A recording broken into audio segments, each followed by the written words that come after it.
안녕하세요 여러분. 4월 13일 화요일 매일 기도회를 시작하기로 하겠습니다. 우리 다같이 사도신경으로 신앙을 고백합니다. 전능하사 천지를 만드신 하나님 아버지를 내가 믿사오며 그 외아들 우리 주 예수 그리스도를 믿사오니 이는 성령으로 잉태하사 동정녀 마리아에게 나시고 본디오 빌라도에게 고난을 받으사 십자가에 못 박혀 죽으시고 장사한 지 사흘 만에 죽은 자 가운데서 다시 살아나시며 하늘에 오르사 전능하신 하나님 우편에 앉아 계시다가 저리로서 산 자와 죽은 자를 심판하러 오시리라. 성령을 믿사오며 거룩한 공예와 성도가 서로 교통하는 것과 죄를 사하여 주시는 것과 몸이 다시 사는 것과 영원히 사는 것을 믿사옵나이다. 아멘. 오늘 하나님께서 저희들에게 주시는 말씀은 시편 잠언 23장 4절에서 8절 말씀입니다. 잠언 23장 4절에서 8절 말씀입니다. 가지고 있는 제가 성경책으로는 936쪽입니다. 잠언 23장 4절에서 8절 말씀 제가 봉독해 드리겠습니다. 부자 되기에 애쓰지 말고 내 사사로운 지혜를 버릴지어다. 내가 어찌 허무한 것에 주목하겠느냐. 정령이 재물을 스스로 날개를 내어 하늘을 나는 독수리처럼 날아가리라. 악한 눈이 있는 자의 음식을 먹지 말며 그의 맛있는 음식을 탐하지 말지어다. 대저 그 마음의 생각이 어떠하면 그 위인도 그러한즉 그가 내게 먹고 마시라 할지라도 그의 마음은 너와 함께 하지 아니함이라. 내가 조금 먹은 것도 토하겠고 내 아름다운 말도 헛된 대로 돌아가리라. 아멘. 오늘 주시는 말씀의 제목은 사라지지 않을 참된 재물. 참된 재물은 사라지지 않습니다. 라는 말씀이에요. 참된 재물은 사라지지 않습니다. 오늘 본문의 말씀을 보면은 5절에 보니까 재물은 스스로 날개를 내어 하늘을 나는 독수리처럼 날아간다. 재물이 그냥 사라지고 그냥 날아가 버린다는 거예요. 그런데 참된 재물은 사라지지 않는다는 거예요. 그럼 무엇이 참된 재물인가? 오늘 본문 말씀을 보시면서 생각해 보겠습니다. 위대한 정복자였던 우리가 마게도니아의 이 알렉산드 대왕은요, 자신이 죽으면 관에 4개의 구멍을 뚫어서 양손과 발을 내놓도록 그렇게 유언을 했다고 합니다. 그것은 빈부귀천에 관계없이 사람은 누구나 죽을 때는 빈손으로 간다는 것을 보여주기 위함이었던 것입니다. 자, 어저께 제가 우리 제천의 명지병원에 CP라는 임상목회 교육 목사님들, 전사님들 모여서 교육하는 게 있습니다. 그래서 줌으로 제가 강의를 했는데 죽음에 대해서 강의를 하게 됐어요. 살아있을 때 죽음에 대해서 한번 생각을 해보자. 그래서 영어로는 Thinking of the Death, Thinking about the Death, 죽음에 대해서 생각해보는 그런 시간을 가졌고 제가 교육을 했습니다. 우리가 너무나 알고 있듯이 누구나 모든 사람에게 죽음은 공평하게 찾아옵니다. 그러나 후회 없이 사는 그 삶이 어떤 것인가, 그것에 대해서 우리가 공부를 했고요. 우리가 십자가에 돌아가신 그 예수 그리스도의 그 죽음, 그리고 그것으로만 끝나면 얼마나 허무하겠습니까? 우리가 믿는 믿음도 믿을 필요가 없는 겁니다.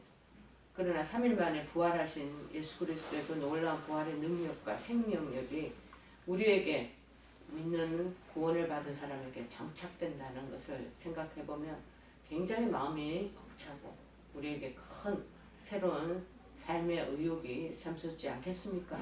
죽음으로 끝난다고 생각했던 그 죽음이 끝이 아니라 새 삶으로, 새 세계로 연결되어지고 이어진다는 생각을 하면 참으로 기대되는 것입니다. 자, 그런데 죽을 때는 이 육신의 몸은 가지고 갈 것이 아무것도 없이 우리 영혼만이 더 새 생명의 길로 들어가 있다는 것을 알고 있습니다. 그러나 대부분의 우리 사람들은 지금도 변함없이 세상 재물을 최고의 가치로 여기고 그 돈에 그 재물을 굉장히 사랑하고 정말 그 부분을 존중하고 있는 것 같습니다. 그리고 재물을 모으기 위해서 그래서 온갖 수단과 방법을 가리지 않고 자신의 전생애를 다 소비하면서 살아가지 않겠습니까? 하지만 그들이 세상에서 세상의 곳간에, 그러니까 요새는 뭐 은행이나 그 다음에 은행의 안에 또 자기 개인 캐비넷 그런 비밀 금고가 있더라고요. 아무리 그 재물을 쌓아놔도 그게 좀가 동록이 해야 한다 그러고, 성경에는 도둑이 구멍을 뚫고 도둑질하여 잃기가 쉬울 뿐 아니라 끝내 안개같이 사라지고 말 것이라는 것을 얘기하고 있습니다. 제가 주말에 어니스트 데이비라고 그래가지고 정직한 도둑이라는 미국 영화를 하나 본 적이 있습니다. 그래서 정직한 도둑이지 왜 정직하나 하는 그 안에 내용이 궁금해서 들어가 봤더니, 이 도둑이 해병대 출신인데 쉽게 얘기하면 폭발물을 제거하고 그거를 폭발물을 만드는 사람이에요.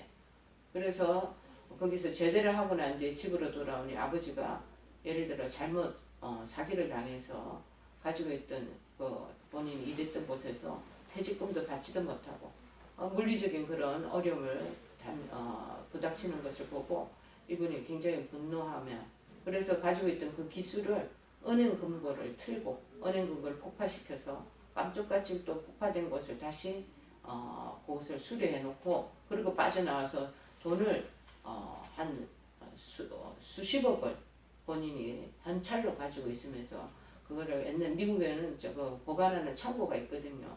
그러니까 이삿짐 센터 비슷한 곳에 보관하는 물류 창고가 있어요. 거기다가 한 800만 불 정도를 거기다 숨겨놓고 있는 상황인데, 어떤 사랑하는 여자를 만나면서, 그래서 그 사랑 때문에 내가 이렇게 거짓말하고 있어 이게 묵혀놨던 이 돈을 가지고 충분히 살 수도 있지만 그렇게 하는 그 마음보다도 정말 자수하고, 그래서 한 2년만 자기를 구려하게 감금된 상태로 교도소에 있다면 2년 후에는 내가 나와서 다시 새 생활을 할 수 있을 거라는 말로 그 일들을 진행시켜 가는데, 아주 처음에는 그냥 그럴듯한 내용이겠건 했는데 그 안에 보이지 않는 그 감동이 있더라고요. 우유곡절을 끝에 그 쌓아둔 재물과 그 가지고 있는 뺏은 돈도 아무짝에 쓸모가 없다라는 것을, 사랑보다 더 그것이 사랑이 더 귀하다는 것을 알고는 그런 부분을 다 내려놓고 자수하는 모습을 봤습니다. 여러분, 도적이 구멍을 뚫고 도둑질해서 잃기가 쉽다는 거예요. 끝내 안개와 같이 사라지고 말 것이라는 거죠. 또 제가 주말에 어떤 분의 얘기를 듣다 보니, 이분의 친한 친구 남편이 50대 초반입니다. 근데 두 분이 갑자기, 한 분은 암으로, 그리고 한 분은 2주 있다가 소식을 들으니 어디 외딴 지역에서 돌아가셨다는 거예요. 그래서 장례식에 찾아가 보니까 비즈니스 사업을 하다가 요새 코로나로 얼마나 어렵습니까? 그래서 사업이 전부 다 망하게 된 거예요. 그런데 그 딸린 식구들 앞에 면목도 없고 자기 앞으로 살 길이 막막하니까 스스로 목숨을 끊게 되는 그러한 비참한 그 죽음을 맞이하게 됐더라고요. 그런데 그때 쌓았던 그 부귀영화 물질적인 그 풍요로움이 어느 사이에 하루 시대적인 흐름을 잘 타지 못하면 끝내 그것도 거품같이 사라지고 만다는 것이죠. 그래서 예수님께서는 우리의 재물을 하늘에 쌓아두라고 마태복음 6장 9절에 21절까지 말하고 있습니다.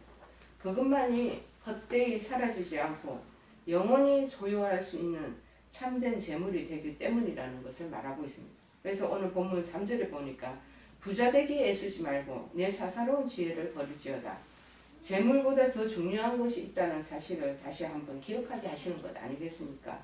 그래서 부정직한 행동을 통해서 그 다음에 재물을 축적하는 그러한 불의를 경고하고 있는 것입니다.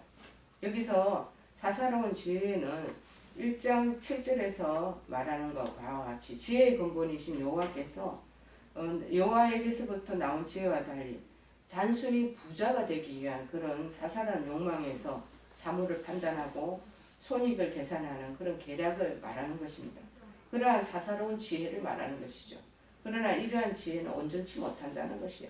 그리고 그 마음에 억지로 부자가 되게 하려는 무리수를 두게 된다는 것입니다. 그럼 마침내 그것은 멸망으로 인도하는 첩경이 된다고 말씀하고 있는 배경입니다. 5절에 그래서 내가 어찌 허무한 것에 주목하겠느냐? 그 모든 재물은 독수리처럼 날아가리라. 표현이 어쩌게 이렇게 잘 되어 있는지 모르겠습니다. 재물이 새 가운데 가장 강한 독수리처럼 재빠르게 날아간다고 표현한 것은 인간이 소유한 재물이 미처 사람이 손을 쓸 사이가 없이 신속하게 사라져 버린다는 것을 가리키고 있습니다. 재물 자체가 악하고 허무한 것이라는 것을 의미하는 것은 아니고 다만 재물을 하나님이나 그 다음에 다른 삶의 정당한 가치들보다 더 중요하게 생각을 하고 오롯이 그것에만 관심을 주목하는 태도는 얼마나 허망하고 잘못된 것인가를 우리에게 말씀하시는 것이죠. 따라서 이를 통해서 이 재물을 모은다는 것은 그것을 주기도 하고 뺏기도 하시는 하나님 손에 전적으로 달려있다는 사실을 지금 말씀하고 있는 것이죠. 그래서 인생이 궁극적으로 누구를 의지해야 되나? 금방 독수리 날개처럼 날아가 버리는, 사라져 버리는 그 헛된 재물에만 몰두를 할 것인가? 그 재물을 주시고 그리고 그 재물을 다시 빼앗아 가시는 그 하나님의 주권적인 그 섭리하에 그 모든 것을 맡겨야 할 것인가를 우리에게 말씀하는 거죠. 그래서 6절에 악한 눈이 있는 자의 음식을 탐하지 말라. 여기서 악한 눈은 불의한 방법으로 다른 사람의 재물을 탐해서 자기가 차지하려는 의도를 가리킵니다. 이런 사람은 남을 이용할 가치가 있다고 생각될 때만 그 목적을 가지고 대접을 한다는 것이죠. 여러분 얼마 전에도 제가 TV 뉴스에서도 봤는데 이제 코미디언 박수홍이라는 사람이 있지 않겠습니까? 그분 같은 경우도 형이 그 여러 가지 스폰서를 해주고 도와주고 그 기획사의 모든 처리를 해주고 하다가 가지고 있는 한 100억을 다 그 송두리째 그것을 자기가 착복을 하고 그리고 형제간의 관계가 완전히 검이 가버린 그 상황을 볼 수 있지 않겠습니까? 그래서 악한 눈이 있는 자의 음식이 그것을 탐하지 말라는 거죠. 아무리 많은 이익을 얻을 수 있는 것 같이 보인다 할지라도 좋지 못한 의도를 가진 사람 늘 있다라는 것입니다. 그런 관계 맺는 것을 조심하라는 그런 교훈이 요 안에 담겨 있습니다. 7절에 대저 그 마음의 생각이 어떠하면 너와 함께 하지 아니함이라. 여기 생각이 어떠하다는 말은 그것을 계산한다라는 뜻이 들어있다는 거예요. 사람을 대할 때 항상 자신에게 유익이 되는지 여부를 따져서 상대를 이용하려는 이기적인 속성을 가리키는 표현을 말하는 것이죠. 이를 볼 때 우리는 본절에서 뭐를 얘기할 수가 있냐면 겉으로 드러나는 환대, 겉으로 보이는 그런 친절 그런 것보다도 그 사람의 내면에 가지고 있는 그 마음을 파악하는 자세 그 신중한 마음을 그것이 조심스럽게 드러나야 되고 그것을 살필 줄 알아야 된다는 것이죠. 8절에 그래서 내가 조금 먹은 것도 헛된 대로 돌아가리라. 6, 7절의 구체적인 결론을 이제 나오는 거예요. 악인과 교제하는 것이 무언가를 이 부동산을 사면 이 땅을 사면 이거를 비즈니스를 하면 앞으로 순수이익이 이렇게 나올 것입니다. 라고 하는 매우 허망한 일들을 계속 발설하는 사람들이 있잖아요.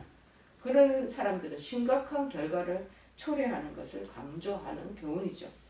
대접받는 것이 비록 아무리 진수성찬으로 차려져 있다 할지라도 그것을 남김없이 토해내고 싶을 만큼 굉장히 역겨움을 느끼는 그런 결과가 나올 것이고 식탁에서 초대해갖고 좋은 음식으로 아무리 배불리게 먹여서 여러 가지 좋은 얘기도 그런 얘기들을 입에서 발설을 하고 그렇게 우리 자체들을 부추기고 해도 결국에는 아무 소용이 없게 된다는 것입니다.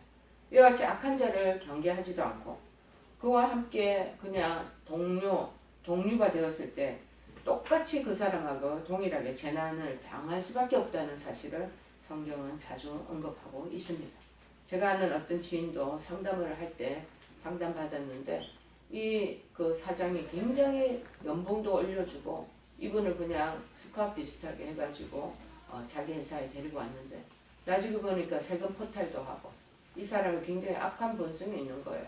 그러다 보니까 결국에는 그것이 고발이 되어져서 지금은 감옥에 있지만 결국에 그 연봉 수년 동안 받았던 연봉도 다 착취당하고 그리고 결국 토해내는 그런 일들을 얘기하면서 지금은 좋은 지역에 살고 있던 그 집을 팔고 아주 경기도 광교로 이사했던 그 내용을 제가 상담한 적이 있습니다. 여러분 사라지지 않고 이렇게 자꾸 우리 돈이 재물이 거기에 독수리 날개같이 날아간다는 것을 안개같이 사라진다는 것을 의식하지 않고 살면은 그 재물에 매여서 살 수밖에 없는 그런 연약한 우리가 존재라는 거예요. 그러면 사라지지 않고 쌓여지는 참된 재물이란 과연 무엇을 말하는 것인가? 첫째가 뭐냐? 하늘에 쌓여지는 그 재물. 금고에 아무리 거기에 비축을 시켜놔도 결국에는 도둑질을 하는 사기꾼들에 의해서 그것이 괄치당할 수도 있고 본인이 또 잘못 그 부분을 악용을 하면 결국에는 헛되게 다 날아간다라는 말이 아닙니까? 무엇이 그러면 하늘에 쌓아두는 것이 되는 재물이냐? 남을 구제한다라는 것이. 고통받는 사람들을 위해서 아낌없이 주고 기쁨으로 베푼 재물은 하늘에 쌓아진다. 하늘에서. 그래서 영원히 간직한 보물이 귀한 보물이 된다고 성경에서 말하고 있습니다. 누가복음 12장 33절에 말하죠. 예수님은 소자 중 하나에게 냉수 한 그릇이라도 주는 자는 결단코 상을 잃지 아니하리라고 말씀하시고 계십니다. 또한 자기 소유를 팔아서 가난한 사람에게 주면 하늘에서 보화가 있을 것이라고 말씀하시는데 우리 인간이 참 이게 안 되는 것 같아요. 정말 가지고 있는 재물을 다 내어놓고 얼마 전에도 100억이라는 재산을 내놓은 유수한 그런 재벌 아주 작은 재벌가가 있더라고요. 그 사람이 얼마나 든든하고 떳떳해 보이겠습니까? 저도 참 부럽더라고요. 어떻게 저기 통째로 저거를 다 낼 수 있는가? 시편 기자도 역시 이에 대해서 말합니다. 재물을 흩어서 빈궁한 자에게 준 자는 그 의가 영원히 있고 그 뿔이 들려지리라고 시편 122편 9절에 말합니다. 그런데 오늘날 우리의 모습은 어떻습니까? 여러분, 여러 가지 빈궁한 이웃이 어려운 상황에 빠져 있는 사람이 있는지, 병들어 있는 사람이 내 주변에 있는지 관심을 보이지 않지 않습니까? 여러분, 교회에서도 어느 정도 이런 부분에 있는 분들을 살펴보고 그 다음에 그 부분에 대한 관심을 가지면서 돌보고 이렇게 익숙한 삶의 실천자로 살아가야 되는데 그런 부분에 전혀 우리가 아직 훈련되지 않은 저희들입니다. 그래서 오늘 우리 주신 재물을 우리가 정말 하늘나라를 위해서 선한 하나님 주시는 선한 일에 사용되어진다면 세상에서도 선한 대가를 주님께로부터 우리가 또 도로 받게 된다라고 말씀하고 있습니다. 그래서 남을 구제하고 선을 행하는 이 손길 그것을 하나님이 위에 하늘나라에 쌓아지는 참된 재물이라고 말하고 있습니다. 그 다음 두 번째는 뭐냐? 참된 연보로 드려지는 선물을 말합니다. 초대교회 성도들은요 자신이 소유한 재물을 자신의 것으로 전혀 생각지 않았습니다. 이것은 주님의 것이다 라는 것을 알고 그것을 기꺼이 헌납했던 부분이 사도행전 4장 32절에서 35절에 나옵니다. 인색함이나 억지로 하지 아니하고 스스로 자발적으로 즐겨내는 참된 연보 이거 헌금은 하늘에 쌓아지는 귀한 재물이 된다고 얘기합니다. 이러한 헌금이야말로 하나님을 진정으로 사랑하는 마음이 없이는 결코 불가능하게 됩니다. 저도 하나님께 크신 은혜를 입을 그 당시만 해도 교회가 건축된다 그러니까 정말 아낌없이 통장에 있는 거를 탁탁 털어가지고 또 그냥 바치고 싶은 마음이 저절로 나더라고요. 누가 강요도 하지 않았어요. 제가 은혜를 받고 나니까 그냥 있던 돈을 그냥 그대로 남은 거 전세금을 얻고 난 뒤에 조금 남은 거 집 팔고 그 남은 거를 그대로 그냥 교회 식당에 마루 바닥 깔라고 그냥 헌금을 내놓게 되더라고. 누가 시켜서 되는 것입니까? 아니면 누가 강요해서 되는 겁니까? 저희 목사님은 그런 부분에 강요한 거예요. 평생에 제가 거기서 몇십 년 동안 신앙생활을 해도 한 번 두 번 들을까 말까 잘 헌금에 대한 얘기는 하시지 않으셔. 그런데 제가 은혜를 받고 나니까 그대로 그냥 드리게 되는 거죠. 자, 이것이 바로 하나님께 칭찬받고 사랑받을 만한 귀한 행위가 된다라고 말씀하고 있습니다. 여러분, 우리가 하나님께 헌납하는 이 헌금은요, 하나님의 종들을 돌보는 그냥 목양비로서 쓰여지는 거예요. 또한 가난한 자들의 구제와 신자 상호들 간의 교회제 그리고 교회가 하나님 영광을 위해서 사용하는 선교비 이런 것으로 사용되어지는 것이죠. 그러므로 하나님 일을 해서 하나님께 드리는 헌금이야말로 하늘에 심어두는 축복의 씨앗이 된다라는 것입니다. 그래서 이를 적게 심는 자는 적게 거두고 많이 심는 자는 많이 거두게 될 것이라고 말합니다.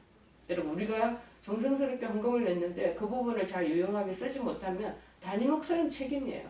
그거 하나님께서 나중에 경첩하시고 문책하실 것입니다. 그러니 우리 가지고 있는 재물을 내 자신만의 부를 쌓는 데 쓰지 마시고 독수지처럼 날아가 버린다고 말하잖아요. 여러분 하나님의 일을 위해서 드려지는 아름다운 헌금 우리에게 영원한 보화가 된다는 것을 기억하시고 나아가시는 저와 여러분 되기를 바랍니다. 참된 재물은 하늘에 쌓아두는 것이고 사라지지 않습니다. 오늘 기억하시고 하나님 앞으로 나가는 저와 여러분 되기를 바랍니다. 우리 492장 찬양하시겠습니다.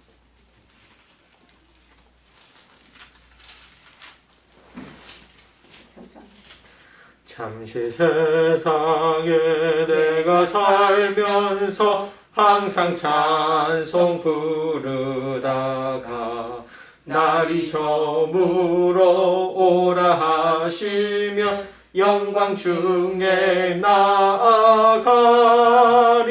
열린 천국 문 내가 들어가 세상 짐을 내려놓고 빛난 멸류관 받아 쓰고서 주와 함께 길이 살리. 눈물 골짜기 더듬으면서 나의 갈 길 다간 후에 주의 품 안에 내가 안기어 영원토록 살리로다. 열린 천국 문 내가 들어가 세상 짐을 내려놓고 빛난 멸류관 받아 쓰고서 주와 함께 길이 살리. 우리 주의 이름으로 매일 기도 마치겠습니다. 하늘에 계신 우리 아버지여, 이름이 거룩히 여김을 받으시오며 나라의 임하옵시며 뜻이 하늘에서 이룬 것 같이 땅에서도 이루어지이다.